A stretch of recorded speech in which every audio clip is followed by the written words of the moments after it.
নমস্কাৰ প্ৰিয় দৰ্শক।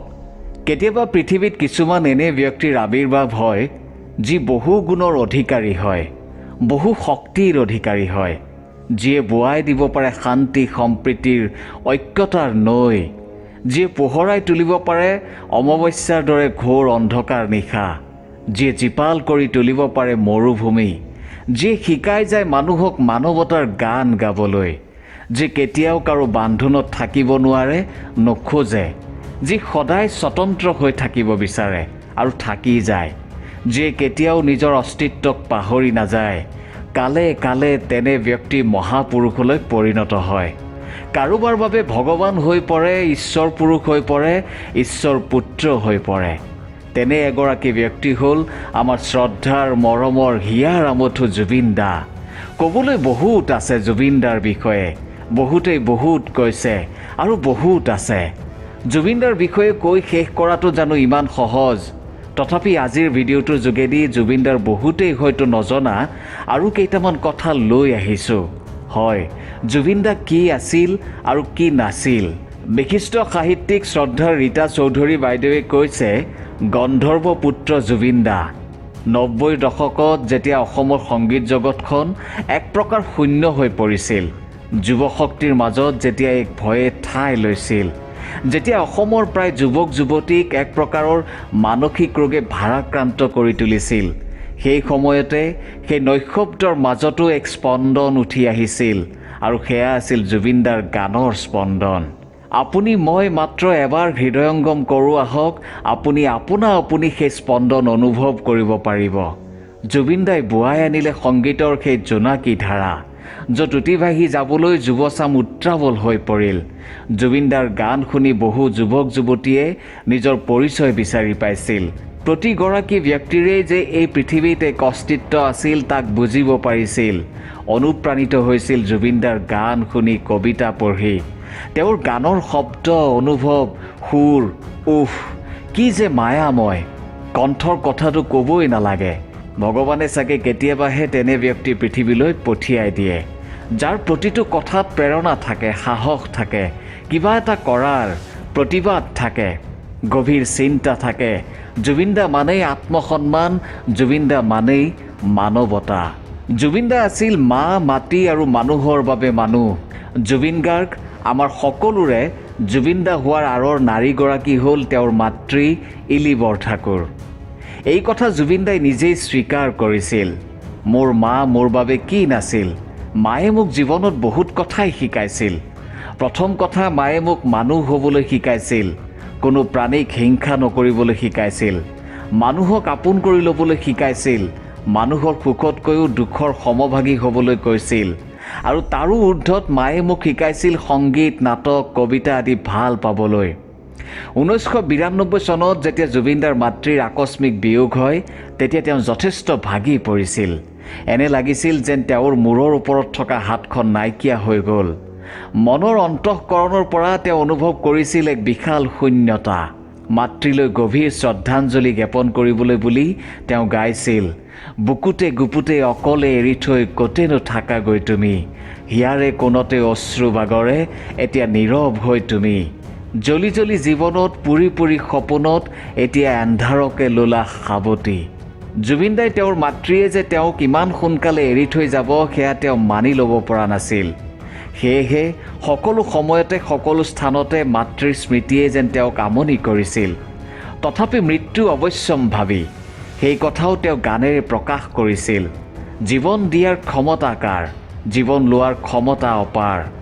জন্ম লোৱাৰ অৰ্থ বিশাল, অৰ্থ নৰল হ'ল মহাকাল। জুবিন দাই মাতৃভাষা আৰু মাতৃভূমিক ইমানেই ভাল পাইছিল, অসমীয়া ভাষা সংস্কৃতিৰ লগত তেওঁ ইমানেই সম্পৃক্ত আছিল, সেয়া দুনাই কোৱাৰ হয়তো প্ৰয়োজন নাই। প্ৰকৃততে তেওঁৰ কেইটামান সংকল্প আছিল, অসমীয়া সমাজখনক বিশ্বৰ বুকুত চহকী কৰি তোলা। সেয়েহে তেওঁ মুম্বাই এৰি অসমলৈ গুচি আহিছিল। তেওঁৰ অসমৰ মাটিৰ লগত জড়িত হৈ ৰজাৰ দৰে থাকিব বিচাৰিছিল। আৰু আজি সেয়াই প্ৰমাণিত কৰিলে যে মানুহে নিজৰ স্থান কেতিয়াও হেৰুৱাব নালাগে, নিজকে শিপাৰ পৰা কেতিয়াও বিচ্ছিন্ন কৰিব নালাগে।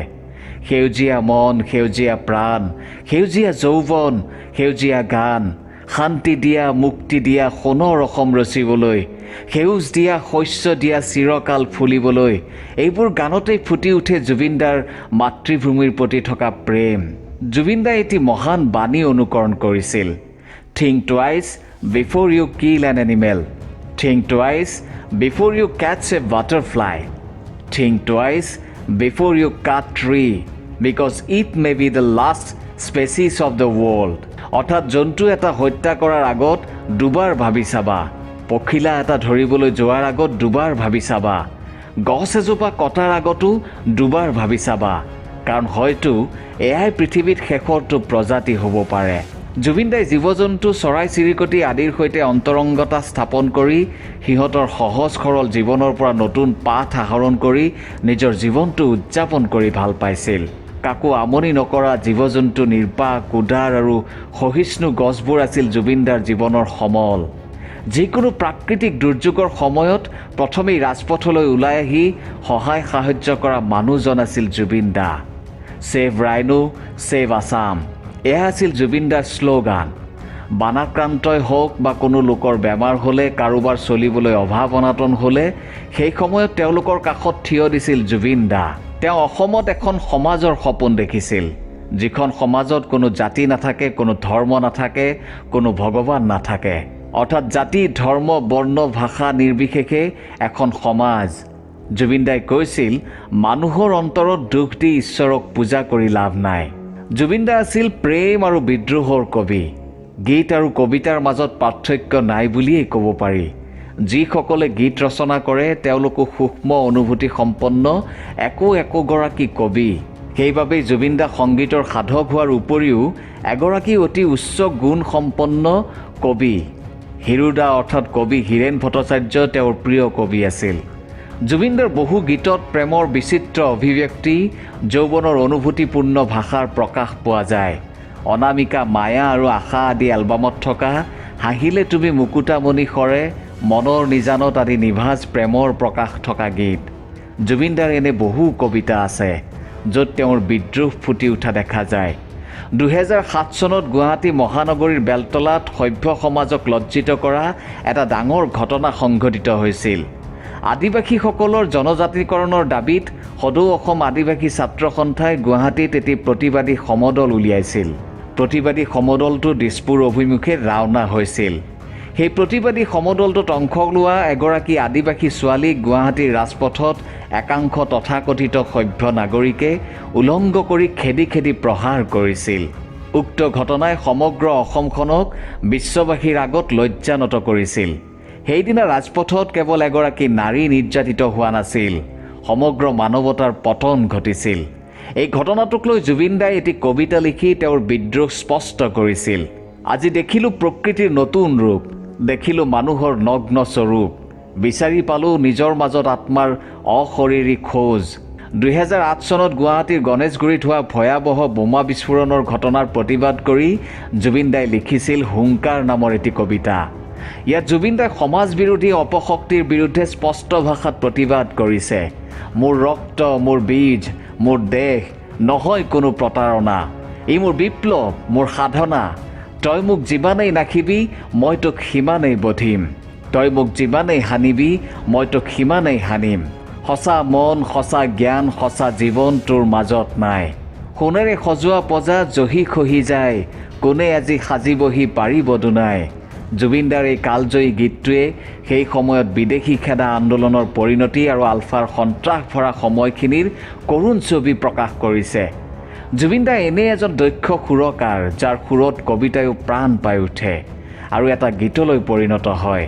সাধাৰণতে কবিতা এটা গীতলৈ ৰূপান্তৰিত কৰাটো এজন সুৰকাৰৰ বাবে বহু কষ্টকৰ কাম, কাৰণ কবিতাৰ ক্ষেত্ৰত বহুখিনি বাধ্যবাধকতা থাকে। সুৰকাৰে নিজৰ ইচ্ছামতে শব্দৰ ইফাল সিফাল কৰিব নোৱাৰে, কিন্তু জুবিনদাৰ ক্ষেত্ৰত এয়া এক অন্য দক্ষতা। জুবিনদা আছিল মৰম ভালপোৱাৰ এখন বিশাল সাগৰ।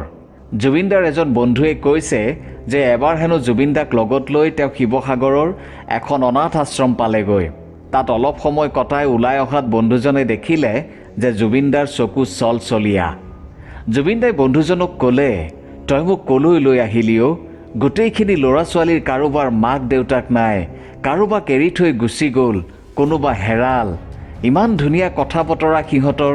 মোৰ গান গাইছে, জ্যোতি সংগীত গাইছে, কবিতা মাতিছে, ছবি আঁকিছে। মই দেখি বৰ আপ্লুত হ'লোঁ। আজিৰ সন্ধিয়াটো তই মোৰ বাবে স্পেচিয়েল কৰিলি অ'। মই প্লেন কৰি আছোঁ। এই গোটেই ল'ৰা ছোৱালীখিনিক লৈ তই এদিন ৰুদ্ৰসিংহলৈ যাবি। 6-7 মাহ পাছতে জুবিন দাই ল'ৰা ছোৱালীখিনিক মাতি যি খাই ভাল পাই খোৱালে, যি কৰি ভাল পাই কৰিবলৈ দিলে। সিহঁতৰ অহা যোৱা সকলো জুবিন দাই ব্যৱস্থা কৰিলে। তাৰ লগতে নিজেই গীটাৰখন লৈ সিহঁতৰ লগত গানো গালে। সেইদিনা প্ৰায় 3খনমান অনাথ আশ্ৰমৰ ল'ৰা ছোৱালী গোট খাইছিল। সেইদিনা জুবিন দা কেৱল সিহঁতৰ বাবেহে আছিল। বহুতেই আহি জুবিন দাৰ ভৰিত ধৰিছিল, ফটো উঠিছিল।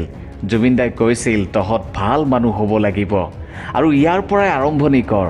কিবা অসুবিধা হ'লে মোক জনাবি, মই আছোঁ তহঁতৰ লগত। তেতিয়া মা এলবামটোৰ কাম চলি আছে।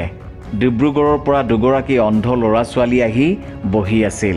জুবিন দাইৰ লগৰ কোনোবা এজনৰ জন্মদিন আছিল বাবে কোনোবা এজনক মাছ লৈ যাবলৈ ক'লে। বহু মানুহে লগ কৰিবলৈ আহিছিল জুবিন দাক। কিছুমানে নিজৰ কাম শেষ কৰি গুচি গ'ল, কিন্তু বিশেষভাৱে সক্ষম ল'ৰা ছোৱালী দুগৰাকী যোৱা নাছিল। জুবিন দাই তেওঁলোকক ভিতৰলৈ মাতি নিলে। সিহঁতে ক'লে, দাদা, আপোনাক কেৱল লগ পাইছিলোঁ, আপুনি আমাক মাতিছিল। আমাক অলপ পইচা দি সহায় কৰক দাদা। আৰ্থিক অৱস্থা বেয়া বাবে আমি পঢ়া শুনা কৰিব পৰা নাই। জুবিন দাই লগে লগে 20,000 টকা সিহঁতক দিলে। পইচা পোৱাৰ পিছত সিহঁত যাবলৈ ওলাল। তেতিয়া জুবিন দাই মাত লগাই ক'লে, ঐ ক'লৈ যাওঁ? ভাত খাই যাবি। ভাত খাই যাবলৈ ওলোৱাত আকৌ জুবিন দাই মাত লগালে, ক'লৈ যাবি তহঁত এতিয়া? আমাৰ কাইলৈ ৰাতিপুৱা ট্ৰেইন আছে দাদা। ঠিক আছে, এতিয়া ক'লৈকো যাব নালাগে, মোৰ ইয়াতে থাক, ৰাতিপুৱাই তহঁতক ষ্টেচনত থৈ আহিম। সেইমতে জুবিন দাই কাম কৰিলে। এবাৰ শিৱসাগৰলৈ যাওঁতে এগৰাকী কেঞ্চাৰ ৰোগীয়ে জুবিন দাৰ লগত ভিডিঅ' কলত কথা পাতিলে। তেওঁ চেন্নাইৰ হস্পিটেলত এডমিট হৈ আছে। জুবিন দাক তেওঁ মামা বুলি মাতি অলপ সহায় বিচাৰি ক'লে, মোৰ জীয়াই থাকিবলৈ বৰ ইচ্ছা। জুবিন দাই লগে লগে 40,000 টকা পঠিয়াই দিলে। এয়াই আছিল আমাৰ জুবিন দা। কাৰোবাৰ বাবে গন্ধৰ্ব পুত্ৰ, কাৰোবাৰ বাবে গীতিকাৰ সুৰকাৰ, কাৰোবাৰ বাবে প্ৰেম বিদ্ৰোহৰ কবি, কাৰোবাৰ বাবে মৰম ভালপোৱাৰ বিশাল সাগৰ, আৰু মোৰ বাবে, আমাৰ বাবে ভগৱান। এই ঈশ্বৰৰূপী জুবিন দাৰ বিষয়ে কেনেকৈ কৈ শেষ কৰোঁ? এতিয়া মাথো এটাই ইচ্ছা, আমি সকলোৱে ন্যায় বিচাৰি ৰৈ আছোঁ। আমাক ন্যায় লাগে। জয় জুবিন দা।